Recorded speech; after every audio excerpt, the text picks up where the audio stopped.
এখন ঘড়িতে দেখো 5টা 27। তো চলো আজকের ভিডিওটা এখান থেকেই শুরু করছি। গুড মর্নিং বন্ধুরা, welcome back to my channel. আমি মহানগরী কলকাতা থেকে তোমাদের বন্ধু সঞ্চিতা নিয়ে চলে এসেছি আমার ডেইলি ব্লগ চ্যানেল সঞ্চিতা সঞ্চয় নিয়ে। আশা করছি দেশে ও দেশের বাইরে যে প্রান্ত থেকে আমার এই ভিডিওটা তোমরা দেখছো সবাই ভালো আছো, সুস্থ আছো আর সাবধানেও আছো। আমরাও বেশ ভালো আছি। আজকে কিন্তু সকালবেলা উঠেছি, উঠে একদম মন্দিরে চলে এসেছি। কেন সেই কারণটা তোমাদের বলছি। দেখো এখনও সানরাইজ হয়নি আর আমি সকালবেলা একদম মন্দিরে চলে এসেছি, কারণ অনেক দিন পরেই মন্দিরে এলাম, জানো তোমাদেরকে আর দেখানো হয় না।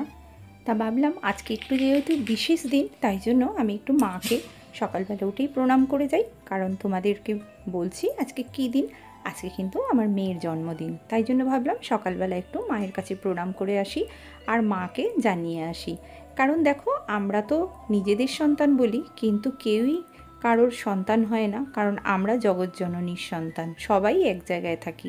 তাই জন্য মাকে একটুখানি প্রণাম করে এলাম আর আমার মেয়ের একটা শুভ কামনা করে এলাম তার জন্য, যে মা যেন ভালো রাখে, অনেক বড় করে, যেটা আমি মা হয়ে যে আশীর্বাদটা ওকে দিতে পারি বা মায়ের কাছে যেটা আমি প্রার্থনা করতে পারি, সেই প্রার্থনা করে আর মন্দিরটাও একটু সকালবেলা ঘুরে নিলাম। কারণ কি জানো, সকালবেলা না এই সানরাইজটা যখন হয় দেখতে এত সুন্দর লাগে মন্দিরের পাশ থেকে, যে তোমাদের কি বলবো গো, ভীষণ ভালো লাগে। আর এখানে না সকালবেলা কেউ থাকে না, তো তাই জন্য না ভীষণ ভালো লাগে মনটা। মন্দিরে গেছি আর জানো মন্দিরে না একটা শিউলি ফুল গাছ আছে, আর এই শরৎকালে শিউলি ফুল গাছ কিন্তু দেখলে আমার ভীষণ ভালো লাগে জানো। আর জানো সকালবেলা উঠে না এখানে সব ফুল চুরি করে নিয়ে চলে যায় আর পাই না। তা আমি অনেকটা বেলাতেই এসেছি, তা যে কটা ফুল পেলাম সে কটা ফুল কিন্তু আমি এখান থেকে কুড়িয়ে নিলাম। তো সব সকালের কাজগুলো করে আর একদম জানো আগের দিন রাত্রি থেকে কিন্তু বাসন মেজে রেখে দিয়েছিলাম সব, আর অমনি হাত গোছা করেছি। এখনও কিন্তু আমার রান্নাঘরটা পরিষ্কার করা হয়নি, তা সেই জন্য সব রেডি করে রেখে দিয়েছি।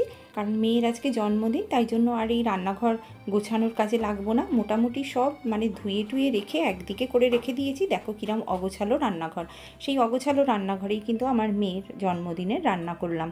আর এই রান্নাগুলো না করলে আজকের দিনটা তো ভীষণই ব্যস্ত থাকবো সারাদিন প্রায়। আর জানো সকালবেলা ওর বাবাকে তো লিকার চা করে দিয়ে দিয়েছি ওখান থেকে এসে, আর আমি অমনি একটুখানি দুধ চা করে খেয়ে নিচ্ছি। কারণ জানো তো আমি না লিকার চা খেতে পারি না। লোক বলে যে লিকার চা খেলে অ্যাসিড হয় না, আমার কিন্তু লিকার চা খেলে ভীষণ অ্যাসিড করে। তাই জন্য আমি একটু দুধ চাই খাই। ওর বাবাকে আগে লিকারটা ঢেলে দিই, তারপরে দুধ চা খাই। ওর বাবা তো একবারে অস্থির হচ্ছিল, কারণ বাজারে যাবে, বাজার থেকে একটু কেনাকাটা আছে সব, সেগুলো করে আনবে। আর আগের দিনকে বেশি কাজটাই করে রেখে দিয়েছে, কারণ আগের দিন কিন্তু মাছ মাংস সব এনে দিয়েছে। আমি একটু তাড়াতাড়ি করে চাটা খেয়ে আর একদম সকালবেলা কাজে লেগে পড়লাম জানো। কারণ দেখো আজকে একটা বিশেষ দিন আর মেয়েকে একটুখানি রান্না করে দেবো, তাই জন্য সকালবেলা একটুখানি টিফিন করলাম। ওই আলু চচ্চড়ি আর একটু চচ্চড়ি ঝাল না, এমনি সাদা তরকারি করব, আর অমনি একটুখানি লুচি করে দেবো। তা আটাটা তো মাখা আছে, এমনি জল দিয়ে মেখে রেখে দিয়েছি, সেটাকে ভালো করে একটুখানি করে নেব, থেসে নেব, নিয়ে আর লুচিটা করব। আর আরও একটা কি ঝামেলা হয়েছে জানো, আজকে ওর বাবা কিন্তু বাড়িতে থাকবে না। কারণ ওর বাবার বন্ধুর একটা মেয়ে আছে আর কি, তার ওই একটু অসুস্থ হয়েছে, সে তার গল ব্লাডারে স্টোন হয়েছে, তার কিন্তু অপারেশন আছে, সেই জন্য যাবে। তা ওর বাবাকে বলেছে একটু থাকতে, অপারেশনের সময় বুঝতেই পারছো ছোট বাচ্চা মানুষ, তার অপারেশন হবে, বাবা মা হিসেবে ভয় পাচ্ছে, তাই ভাবছে যে কাছের একজন কেউ থাকলে ভালো হয়। তা সেই জন্য সমস্ত কিছু কিন্তু আগের দিন জোগাড় করে দিয়েছিল আমাকে, আর কিছু ওই টুকটাক একটু দুধ টুধ আনতে বাকি আছে, সেইগুলো কিন্তু আমাকে এনে দিয়ে ওর বাবা ভাত খেয়ে তাড়াতাড়ি করে চলে যাবে। আর আজকে ভাবছি একটুখানি বিরিয়ানি রান্না করব। বিরিয়ানির কিন্তু ওই চাল ভেজানো হয়ে গেছে, আর তোমার মাংসও এনে দিয়েছিল, সেগুলোও কিন্তু চিকেনটাও বার করে রেখে দিয়েছি, ওগুলো ঠিক করে করব। তা এই দেখো আলুটা কেটে একদম রেডি করে নিচ্ছি অন্য আর একটা কাজ করতে করতে। তাই যে তরকারি আর এমনি লুচিটা তো মেয়েকে দিয়ে দেবো, আর এই যে আলুটা একদম ধুয়ে পরিষ্কার করে রেখে দিচ্ছি। তাহলে কি হবে বলো তো, কাজগুলো পরপর করে করতে কিন্তু সুবিধা হবে। আর এই কাটাকুটি কাজগুলো যদি একসঙ্গে করে নেওয়া যায় না, তাহলে খুব ভালো হয়। তা দেখো এই যে আটাটা কিন্তু আমি এবার মেখে নেব, চটকে নেব আর কি ভালো করে। কারণ আটাটা এমনি সকালবেলা জল দিয়ে রেখে দিয়েছিলাম তাড়াহুড়ো করে, তখন আর কিন্তু আমার এটা ভালো করে থেসে নেওয়া হয়নি। তা একা হাতে এতগুলো কাজ তো করছি, সেই জন্য কি করব বলো, সব একা হাতেই করতে হয় বলে বেশ আমার সময় লাগে অনেকটা জানো। আর এই যে দেখো এবার লুচিগুলো ভেজে ওকে দিয়ে দেবো, কারণ দেখো আজকে একটা বিশেষ দিন আমাদের, কিন্তু বিশেষ দিন বলে কিছু নেই, কারণ আমি মাঝে মধ্যেই ভালো মন্দ এটা ওটা রান্না করি, কিন্তু আজকে যেহেতু একটু বিশেষ দিন সেহেতু ওকে একটু ভাবলাম যে একটু লুচি আর আলুর তরকারি করে দিই, ও যেটা ভালোবাসে। তবে জানো ও না খুব একটা লুচি খেতেও চায় না, বলে মা 2-3টে খাবার পরেই গাটা গোলায়, কিন্তু আজকে একটা বিশেষ দিন তো তাই জন্য আমার নিজেরই খারাপ লাগছিল, ওই জন্য ভাবলাম যে ওকে একটুখানি লুচি করে দিই।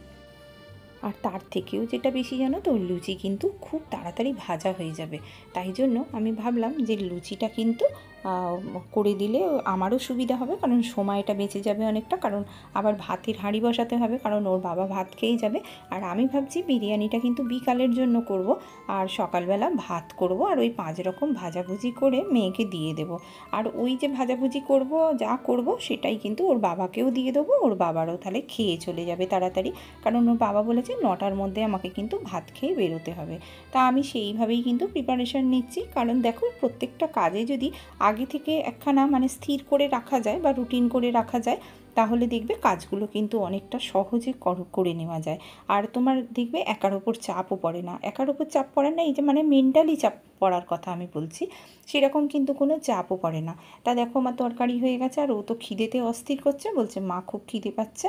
তা সেই জন্য আমি কিন্তু এই দেখো একদম ওকে খাবারটাও দিয়ে দিচ্ছি, আর যেহেতু হয়ে গেছে আমাকেও বেশ অনেকক্ষণ কাজ করতে হবে, তাই জন্য আমিও আমার টিফিনটা নিয়ে নিলাম। আর ওর বাবা তো ভাত দেবো, তাই জন্য কিন্তু ভাতটা বসিয়ে দিয়ে আর অমনি আমরা টিফিনটা সেরে নিলাম।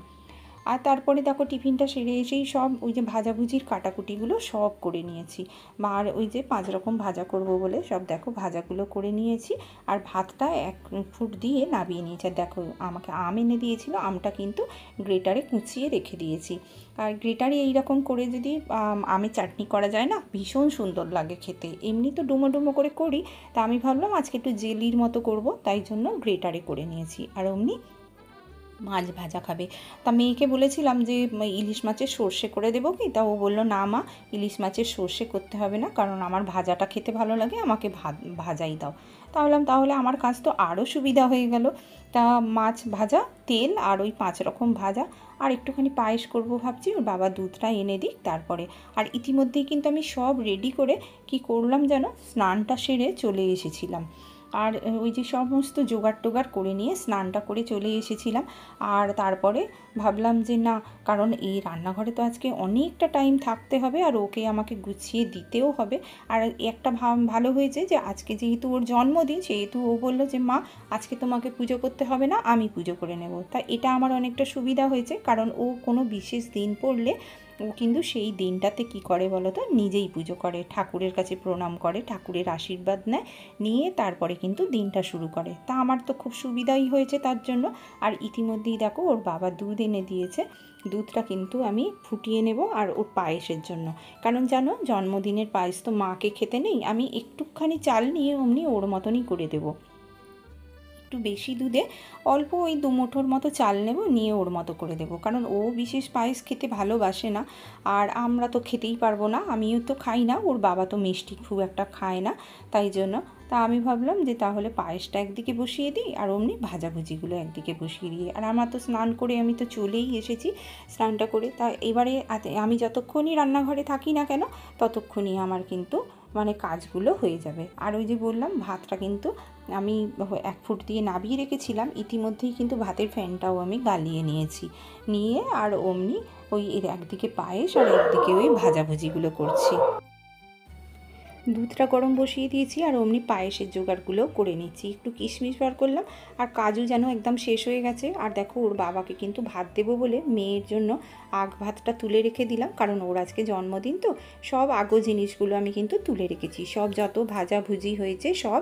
আর এই মাছটাও আমি মাছটা তুলে রেখে দিলাম, আর অমনি ওর বাবাকে এই মাছ ভাজা আর তেলও দিয়ে দেবো। ওর বাবাকে বললাম, ওর বাবা তো একটু শুকনো শুকনো খেতে ভালোবাসে, তাই জন্য বললো না না তোমরা যা রান্না করবে আমাকেও সেটাই দিয়ে দাও। তাই এমনিই মাছ ভাজার তেল দিয়ে ভাত খেয়ে চলে যাবে বলেছিল, তা আমি বললাম না তাহলে একটু ভাজাভুজি যখন হয়ে গেছে তাহলে সেটাও দিয়ে দিই। তা ওর বাবাকে এই যে ভাজাভুজি তেল আর মাছ ভাজা দিয়ে কিন্তু ভাতটা আমি ধরে দিয়ে দিচ্ছি। ওর বাবা কিন্তু খুব তাড়া দিচ্ছে অনেকক্ষণ থেকে। তা যাই হোক, ওর বাবাকে কিন্তু ভাতটা ধরে দিয়ে দেবো। আর এদিকে দেখো অমনি পায়েসটার কিন্তু দুধটা ফুটে গেছে। আর এই দুধের মধ্যেই কিন্তু আমি চালটা দিয়ে ফোটাবো, কারণ যেহেতু এটা 1 কিলো দুধ আছে, 1 কিলো দুধে বেশ পায়েসটা ভালো হবে, বেশ ঘন ঘন হবে, খেতেও ভালো লাগবে। তাই জন্য বসিয়ে দিয়েছি ওদিকে। আর ওর বাবার জন্য কিন্তু দেখো একদম ভাত রেডি করে নিয়েছি। এই ভাতটা নিয়ে কিন্তু ওর বাবাকে এবার দিয়ে দেবো, খেয়ে নেবে। কারণ জানো ট্রেনের ব্যাপার তো, আমাদের এইদিকে না ট্রেন রুট তো, ট্রেনের টাইম যদি একবার চলে যায় না, সেই 1 ঘন্টা ছাড়া ছাড়া ট্রেন, তখন কিন্তু আর ট্রেন পাবে না। কারণ আমার জন্য তো আর ট্রেন বসে থাকবে না বলো, সেই জন্য আগে ওর বাবাকে ভাতটা দিয়ে দিলাম। আর এই যে দেখো চালটা দিয়ে দিয়েছি এতে দুধের মধ্যে। ওই যতক্ষণ ফুটবে একদিকে দুধ মানে তোমার পায়েস করব আর একদিকে অন্য কাজগুলো করব। তা আমার তো দেখলে সব ভাজাভুজিও হয়ে গেছে, মাছ ভাজাও হয়ে গেছে, ভাতও হয়ে গেছে। এবেলার মতো কিন্তু আমার রান্না সব শেষ। আর অমনি চাটনিটা করলেই কিন্তু আমার হয়ে যাবে রান্না। চাটনিটা কিন্তু আমি একটুখানি সর্ষে ফোড়ন দিয়ে আর অমনি আমটা ভালো করে একটু ভেজে নিচ্ছি, নিয়ে একটু হলুদ নুন দিয়ে অল্প একটু জল দিয়েছি যাতে মানে আমটা একটু সিদ্ধ হয়ে যায়। আর তার মধ্যেই কিন্তু আমি চাটনির জন্য ওই চিনিটা দিয়ে দেবো, দিয়ে চাটনিটা করে নেব। তো দেখো দুপুরবেলা কিন্তু আমার মেয়েকে খেতে দিয়ে দিয়েছি। আর অমনি পায়েসটা একটুখানি মুখে দিলাম, কারণ জন্মদিনে মা তো পায়েসটা নিয়েই বা সন্তানের শুভ কামনা করে ভগবানের কাছে। তা আমি কামনা করলাম যে যেন জীবনে অনেক বড় হয়, ভালো হয়। আর বন্ধুরা তোমরাও কিন্তু আশীর্বাদ করো আমার মেয়ে যেন ভালো হয়, বড় হয়, অনেক জীবনে যেন প্রতিষ্ঠিত হতে পারে। তোমাদের কাছে আমি এইটুকুনি আশা রাখতে পারি আমার বন্ধুদের কাছে, যে সবাই তোমরা আমাকে শুভেচ্ছা জানাবে আমার মেয়েকে। তো ইতিমধ্যেই মেয়েকে খেতে দিয়ে দিয়েছি। আর আমার কিন্তু অমনি বিরিয়ানিটাও হয়ে গিয়েছিল জানো, সেটা তোমাদের সঙ্গে আমি শেয়ার করলাম না, কারণ আমি কিভাবে বিরিয়ানি করি আমার চ্যানেলে কিন্তু দেওয়া আছে। আমি বিরিয়ানি তোমাদের সঙ্গে আগে শেয়ার করেছিলাম। তাও যদি কেউ জানতে চাও যে আমি বিরিয়ানি কী করে করলাম, তাহলে আমাকে কিন্তু কমেন্ট বক্সে জানাতে পারো, আমি কিন্তু তোমাদের তাহলে আরেকদিন করে দেখাবো। আর দেখো মেয়ে খেয়ে নিচ্ছে, অমনি ও খেতে থাক। আর যে সমস্ত বন্ধুরা আমার তোমরা আমাকে কমেন্ট করেছো তারা হলে SM সিম্পল হাউসওয়াইফ, তুমি বলেছো ঘর দুয়ারটা অনেক সুন্দর করে পরিষ্কার করে নিলে দিদিভাই, গোছানো জায়গা আবার পরিষ্কার করতে অনেক কষ্ট হয়। হ্যাঁ গো, আমার ভীষণ কষ্ট হয়েছে। আর এখনও পর্যন্ত পুরো পরিষ্কার করা হয়নি, সব ওই ধুয়ে ধায়ে রেখে দিয়েছি। আর তুমি বলেছো আবার রাতের রান্নাও করলে, হ্যাঁ গো রাতের রান্না তো করতেই হয়। আর ফিউশন অফ টুম্পা, তুমি আমার একটা ছোট্ট মিষ্টি বোন, তুমি বলেছো ভীষণ ভালো লাগলো, গোছানো জায়গা আবার পরিষ্কার করতে ভীষণ কষ্ট হয় দিদিভাই। আর অনেক তুমি ভালোবাসা জানিয়েছো, তোমাকেও অসংখ্য ভালোবাসা জানালাম। আর আন্তরিকভাবে তোমরা সবাই আমার ভালোবাসা নিও। ঋতুপর্ণা নাগ, তুমি বলেছো নতুন সদস্য তোমার পরিবারে, হ্যাঁ ভাই ওয়েলকাম জানাচ্ছি তোমাকে। আর তুমি বলেছো খুব সুন্দর ভিডিও, অনেক ভালোবাসা জানিয়েছো, তোমাকেও জানালাম অনেক ভালোবাসা। আর প্রতিভা সরকার, তুমি বলেছো দিদিভাই খুব সুন্দর লাগলো তোমার ভিডিওটা, অনেক ভালোবাসা জানিয়েছো, তোমাদের প্রতি আমার রইল আন্তরিকভাবে ভালোবাসা। তোমরা সবাই আমার ভালোবাসা নিও। তো চলো বন্ধুরা, দেখতে পাচ্ছ যে রাত্রিবেলা কিন্তু এই সন্ধেবেলা কেক কাটিং অনুষ্ঠানটা হয়ে গেল। কারণ যেহেতু ওরা তো একটু বড় হচ্ছে, ওদের একটু আশা থাকে মনে যে কেক কাটা হবে, ভালো খাওয়া হবে। তা দেখো আমার কিন্তু বিরিয়ানি করে নিয়েছি, বিরিয়ানিটা একটু বেশিই করেছি কারণ আমার মেয়ে কিন্তু এখন 2-3 দিন ধরে খাবে, আর বিরিয়ানি খেতেও ভীষণ ভালোবাসে। তো যাই হোক, সেই জন্য করছি যখন বেশি করেই করে নিয়েছি। আর অমনি দেখো রাত্রিবেলা খেতে বসে গেছি। তো এতক্ষণ যারা আমার সঙ্গে আছো তাদের অসংখ্য ধন্যবাদ শেষ পর্যন্ত আমার ভিডিওটা দেখার জন্য। আর তোমাদের যদি আজকের ভিডিওটা ভালো লেগে থাকে তাহলে অবশ্যই আমাকে একটা লাইক, কমেন্ট, শেয়ার ও সাবস্ক্রাইব করে যেও। ফিরে আসছি খুব তাড়াতাড়ি আরও একটা নতুন ভিডিও নিয়ে। ততক্ষণ সবাই আমার সঙ্গে থেকো, সাবধানে থেকো, সুস্থ থেকো। আজ এই পর্যন্ত রাখছি, টাটা।